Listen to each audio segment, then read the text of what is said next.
What's good, people? How's it going? Welcome back to the channel. If you guys are new here, please do subscribe down below. Smash the like, hit the bell, and all that good stuff, man. YouTube doesn't like us, so you guys hit that bell, help us out a little bit. But today's episode, we got a banger for you guys, because it's all about water. Tap water. You guys probably use that tap water. I know I use that tap water. How can you not use the tap water? Grabbing bottles of water and distilled water can become a little bit pricey, so we've all used the tap water at some point in our lives. But here's the multi-million-dollar question. Is that tap water actually safe to use? I mean, it just comes out of the tap. Who knows what's in it? Well, that's part of the problem. So in today's episode, we're going to break it all down for you guys. If you guys like these mugs, check it out. We got a few on dieseldogclothing.com. And if you like this crew neck, we got a few limited edition ones on dieseldogclothing.com. But before we get into that, guys, we just got to shout out the iCanFAM Bean Club, man. The Bean Club is popping, man. Genetics went out last month and things were crazy, bro. Mailboxes were burning down everywhere, man. We also got a private group which we started for the iCanFAM Bean Club, the iCanFAM. You guys know what's up. We've been seeing some fire in that group, man, straight up. So if you guys want to join up, definitely join up. Hit the link in the description below. And trust me, guys, we got autos, photos, regs, fems, everything going on, whatever you guys want. So hit that link in the description and join up with the fam. Now, without further ado, grab a glass of tap water and let's get into today's episode.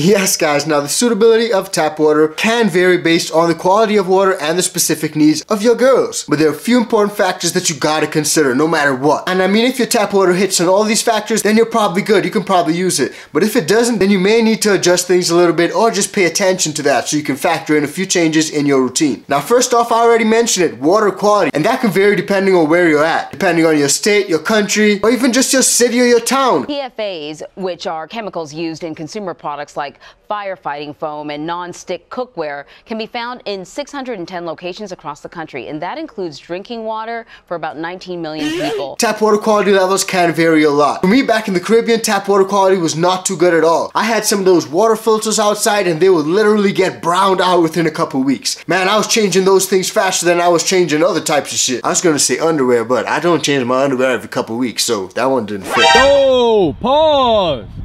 Bro, I'm just describing. Anyway, depending on your location, tap water quality can vary a lot. If you really want to figure out how your water is, grab a water quality test and see what's in there. Because in a lot of places, some tap water contains additives like chlorine and chloramine, and that's used to kill bacteria, which is good. Without it, you probably get health problems, stomach problems. You can't use your tap water for a lot of things. Out in certain places in the Middle East and Asia, tap water is just not good. I've literally seen that on a show recently. So some of these additives like chlorine and chloramine, which are used to kill bacteria, is actually good. But those additives might affect beneficial microbes in your soil and impact the overall health of your ladies, which is not so good. Bruh. So something to keep in mind. A pro tip, if you allow tap water to sit for 24 hours before using it, that can literally help to dissipate chlorine. So for me, I fill up a bunch of these 1-gallon jugs and I just leave them and let them sit. And when I need to water, that's when I use them. If not, they're just filled with water and just sitting there. Now, number 2, guys, pH levels can vary a lot. That's an important one. Where I'm at out here in Colorado, my pH is super high. I'm talking like 10. It's pretty friggin' high, man. It's crazy. It's like,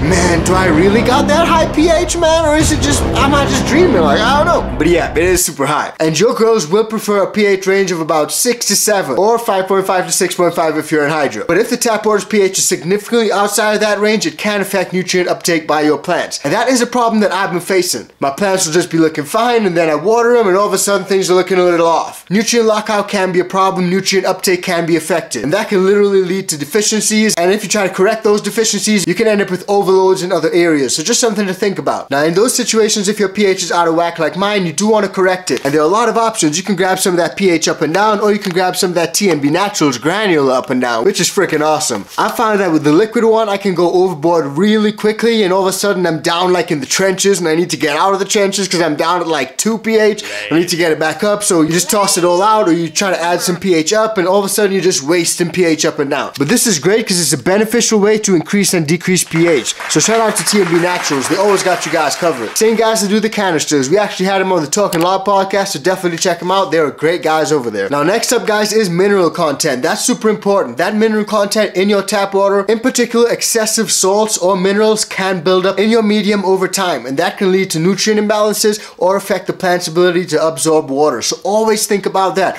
What's the mineral content? How much stuff is in my water? What's in my water? Because the more things they add, the more additives and decontaminants and all that stuff is the more things that's in there, so it's a higher mineral content. And while you think there may be nothing in your medium, that tap water can just be piling stuff up in there, which you may not notice unless you're in some place where tap water comes out brown or something, I don't know. But that leads us nicely to our next one, which is contaminants, guys. Contaminants is super crazy and is almost unavoidable. Lots of tap water may contain impurities or contaminants like heavy metals that can harm your plants over time, especially over prolonged use. And I mean, I don't know about you guys, but I just don't feel comfortable consuming something that I was heavy metaling for the whole time. Like, I don't know, it just sounds not good. I don't know. Maybe it may not affect me, I don't know, but it just doesn't sound good. I know some people got like Brita filters and stuff like that, some filters that they add on to their tap, and that helps to filter out some of those contaminants and impurities. And on that though, there are a lot of things you can do to improve your tap water if you're in a place that's not all that good. Now don't get me wrong, in some areas tap water is super suitable for your flowers. It's fine, no problems at all. But there are things you can do to take it to the next level and just make sure it's that little bit better and won't harm your flowers. Filtering, pH adjustment, and allowing the water to sit for a little while before using it can help to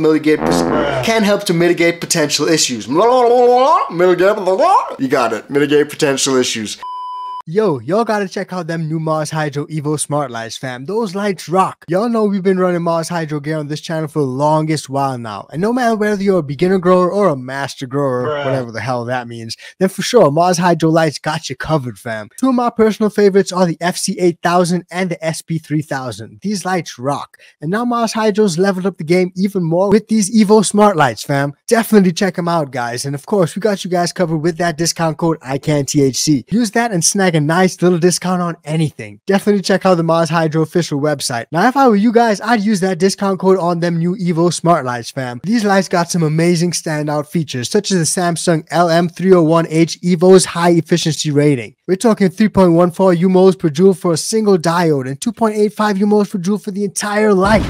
Mind-blowing. Plus, they also got that new smart FC4000 Evo bar light made for 2x4 coverage. So if you're like me and you love to use 2x4 tents just because of how versatile and nifty they are, then this light is definitely worth a try. For any 2x4 tent, I'd recommend this or the SP3000. I love my SP3000. And for any 4x4 or 5x5 tent, I'm gonna definitely recommend these new Evo smart lights or that FC8000. I've also used the FC6500 and it works great. Now, it doesn't stop there, guys, because Mars Hydro's also got tons of grow tents, carbon filters, and other grow equipment as well. If you're just starting off, you can grab an entire grow kit with everything that you need to get started from seed all the way to harvest, including thermometers, pots, timers, the works. With that Mars Hydro iCanTHC discount, you guys can get it at a great price too. So level up your grow room and thank me later. You won't regret it, I promise you, fam.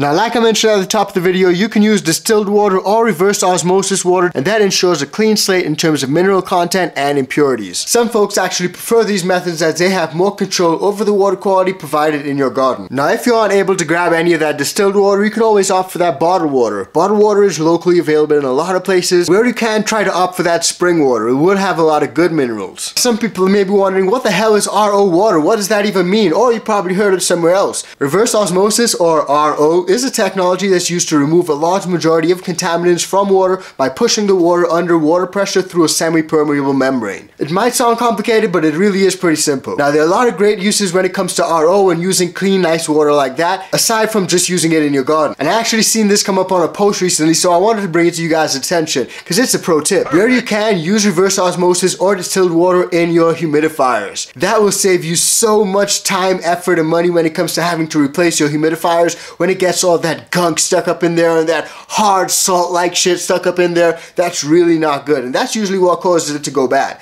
So keep your stuff good and use some of that reverse osmosis water where you can if possible. And if you can't, hit that distilled water. It's also a good alternative. It's literally distilled. Now, I know I can see a lot of people saying, but Matt, it can get expensive having to buy distilled water all the time for my humidifier, especially if you live in a very dry state. And I would have to agree with you. Sometimes you just gotta use the tap water. It is what it is. So overall, while tap water can be used, it's crucial to monitor its quality, pH levels, and potential additives to ensure that it meets your flower's needs and does not not negatively impact growth. Testing the water and considering alternatives like reverse osmosis, distilled, or even bottled spring water might be beneficial for consistent and healthy plant growth. So drop it in the comments down below and let me know what you guys do when it comes to tap water. Do you guys use tap water? Do you guys not care about it? Does it worry you at all? Does it impact your thought process when you go to water your flowers? I don't know. Drop it in the comments and let me know. And if you got an RO system set up, drop it down there as well. Let me know what you guys got. I'm always interested to find out what you guys got to say. And don't forget, if you guys want some fire genetics, join up with the iCan VIP Bean Club, man. The Bean Club is popping. Mailboxes are always burning down. And wait, if you want to learn more about growing that fire, then definitely check out any video on screen right now, and we'll see you guys in the next one.